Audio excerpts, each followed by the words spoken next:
Jodie. Yeah, I'm really. Yeah. Can't do any better than that. Say your outlet, please, when you. Your name and your outlet, please, Yes. and your social security number. Do you want to do it in Which way do you want to go? Sure, Yeah. wherever you guys want to do. I'm Drew from Uprocks. Hey, Thanks for being Drew. here. Yeah, nice to meet you. I get a question for both of you, I mean, especially for Chris, but for both of you. When you came in and were taking over as showrunner and producing and sort of kind of lay the groundwork, what was your first goal? What was the first thing you wanted to do crafting this? Don't break it. That's what he said to me. Because it's awesome. I think what you want to do coming in, what I wanted to do coming in, was create a series that reflected my love and passion for the show from being a 3-year-old to now. And obviously when we knew there'd be a new Doctor and that it would be Jodie, something that everyone can access, somebody that feels incredibly inclusive, very, very mainstream, that can recruit, because you've got a new Doctor, you've got that opportunity that the series has every so often to go, all right, the kids who were 4 when Peter became a Doctor, they're kind of coming into being 8 now. They are prime targets, and so we wanted to just do a show that demonstrated the whole breadth and range of what Doctor Who can do, that would tell stories that resonate with the world we live in now, and that would be incredibly emotional, really, and felt like it was Doctor Who, just as every person who's ever worked on the show, whose shoulders we stand on daily through history. It's like you're going, what does Doctor Who feel like in 2018? So we wanted to make a Doctor Who that felt like it was connected to the world in 2018, stood alongside Black Mirror, Game of Thrones, the CW shows, all that kind of stuff. That was our challenge. So it was not a small challenge that we set ourselves. Kind of everything. We wanted to do everything and it to be really good. I'm sorry, I'm just like... No, you said, absolutely. I mean, I think it's everything Chris said. 2 things, or you can boil it down to 2 things. One is you want to carry on the heritage and it to be everything it's always been, and the other thing you want to do, which is kind of, I suppose, is there a dichotomy? I don't think there is you wanted it to feel freshly minted. I wanted it to feel like a brand new show. We often sort of said, if the show had gone away for a long time, if it had been away for 5 years, what would you want to do with it? And it is that thing of going on a production side as well. It has to sit alongside Westworld, and it has to sit alongside Stranger Things and all the rest of it, and look, because the audience and the younger audience especially don't differentiate whether they're watching it on the big screen or on HBO or Netflix or on BBC. It has to be up there with those guys. It deserves to be, and I think that was the thing of going, we deserve to make sure this show is as fresh and as cutting edge as we can make it. I am Nicole from International. Hi, Nicole. Hi, Nicole. Can you guys talk a little bit about the villains that are there this year? I know that that's a little spoilery, but maybe your inspiration behind those. I know they're all original this year, right? Yeah, I think first of all you're going to get monsters of all shapes and sizes.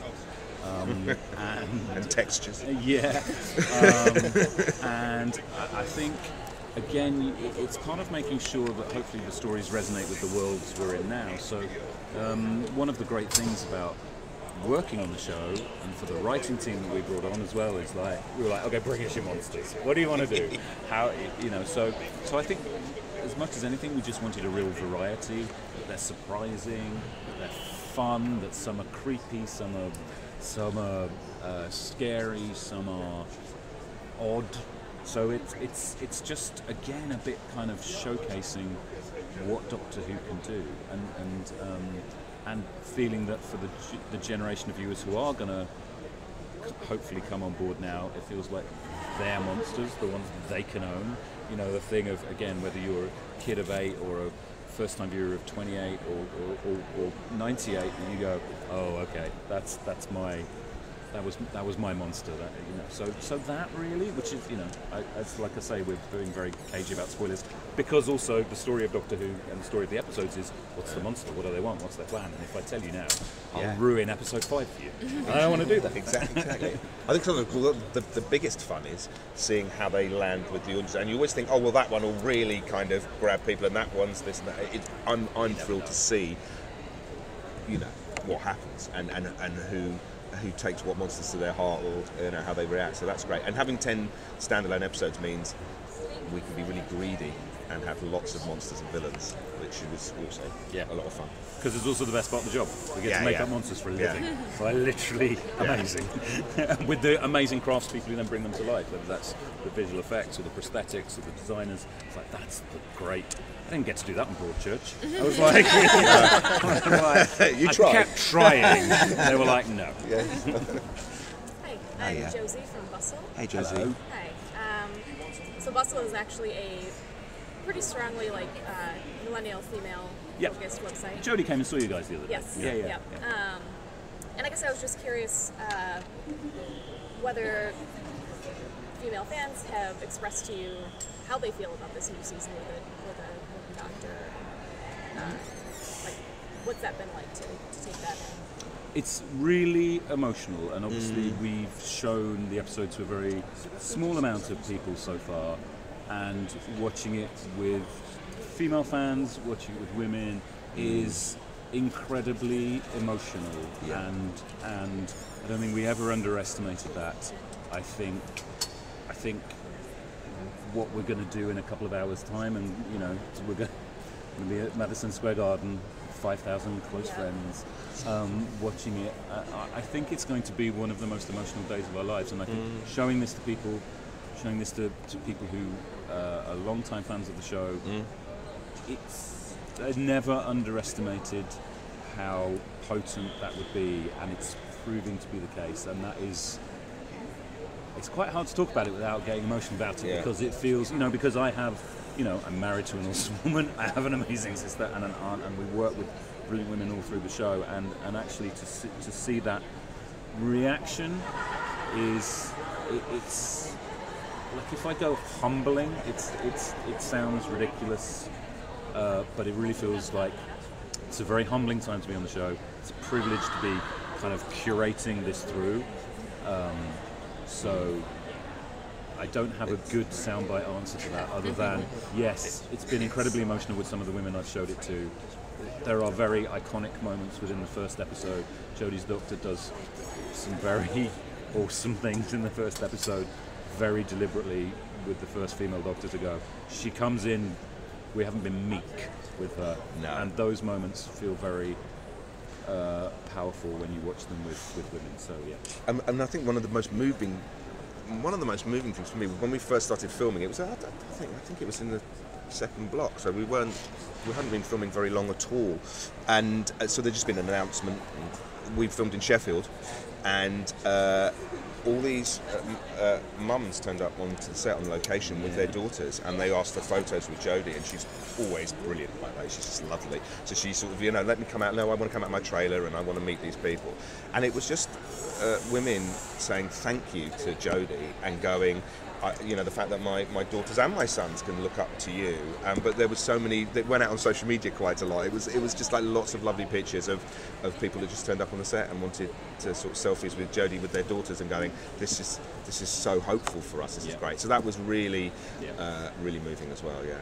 And the final thing on that is the day after the reveal. Well, after we revealed Jodie's casting with the video, I was at a university, and I met this group of women who came in over and went, we're female doctors, we need to have our photo taken with you now, and it's like, this is a big day for us.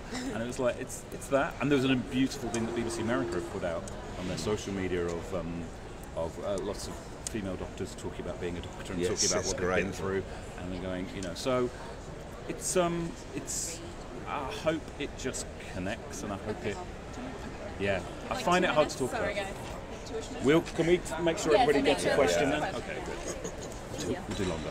Go, don't tell anyone. I'm Nick from ScienceFiction.com. Oh. Hey, Nick.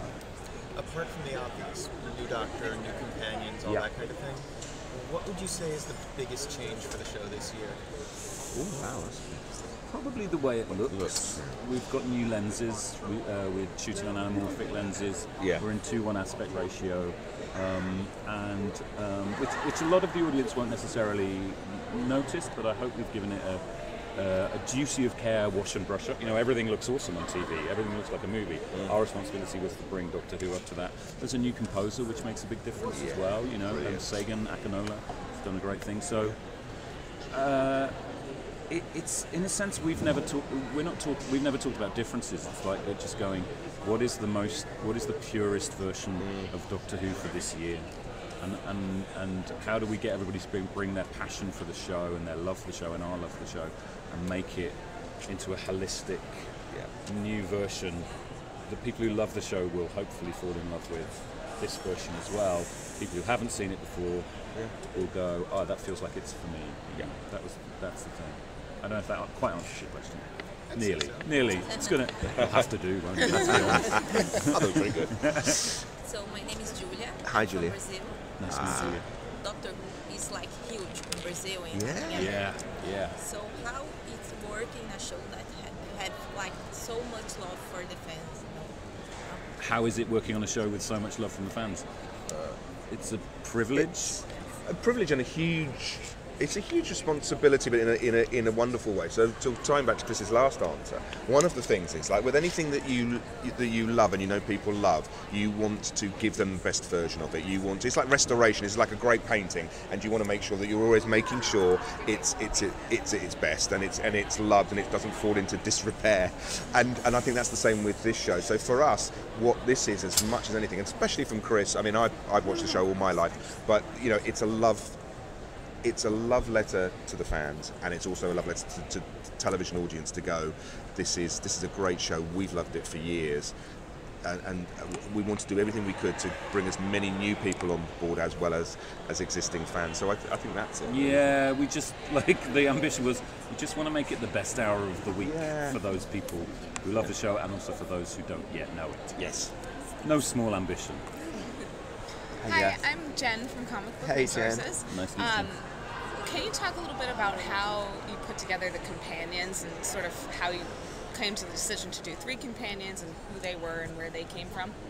Yeah, I mean, I think, in a sense, the idea of 3 companions is going back to the original version of the show. If you want to talk about formats, you know, it was the Doctor and 3 companions, and very much the Doctor, although eponymous character, is set apart in some ways. You view as the audience, you are the companions, we go through their POV. So the idea of having 3 companions was to sort of mine as many kind of emotional journeys and POVs as we can. I mean, there's a kind of an element we talked a lot about the Wizard of Oz, is that we want to bring a group of people who in some ways don't yet know what their strengths are, don't yet know what they can bring, don't yet know what they've got inside. And the Doctor makes them realise they had it inside all along, and they just need to go on this journey, and it also allows just for the more diverse storytelling. It means that we can go off in different areas, we can split up the team at times, there's a gang show element, so just structurally in terms of narratively, it allowed Chris and the writers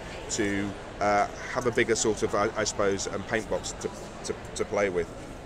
But it is very much rooting them in the real world. So that's the thing, is that we wanted these companions to feel real, that you can relate to them. And the magical element, the magical crucible, is this magical alien called the Doctor. But they are people that you know and that you've worked with and that you hang out with and go to school with and everything else. You know? And that bigger group allows the audience, hopefully everybody in the audience will find someone within the group who you go, well, that's like me, or that's like my mate, or that's like, you know, my uncle, or whatever. So it's really making sure everybody's looked after.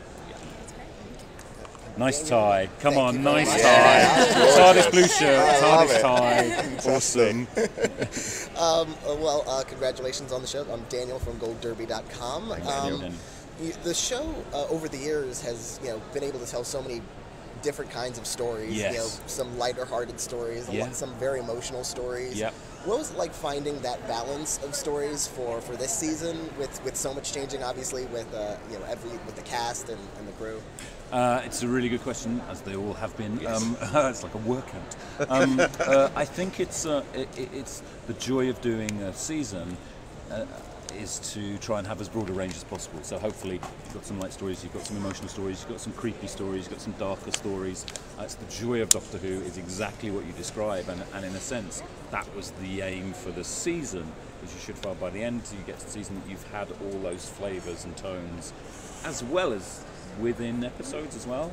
Some episodes the multiplicity of tones and flavours that you can do in Doctor Who is what's really exciting. And even, I think, what you're going to watch later on today, I presume you're all going to watch it. I'd be really annoyed if you don't. I've got stuff on. I think hopefully has a big range, takes you through a range of emotions within even the first episode. So, yeah. And I can't add to that, because that's perfect. Thanks, guys. Thanks so much, Thank Daniel. you. Thanks for your questions. Cheers, guys. Thank you. Thank you Have a very great much. day. I hope you enjoy the episode. Yeah, I hope so.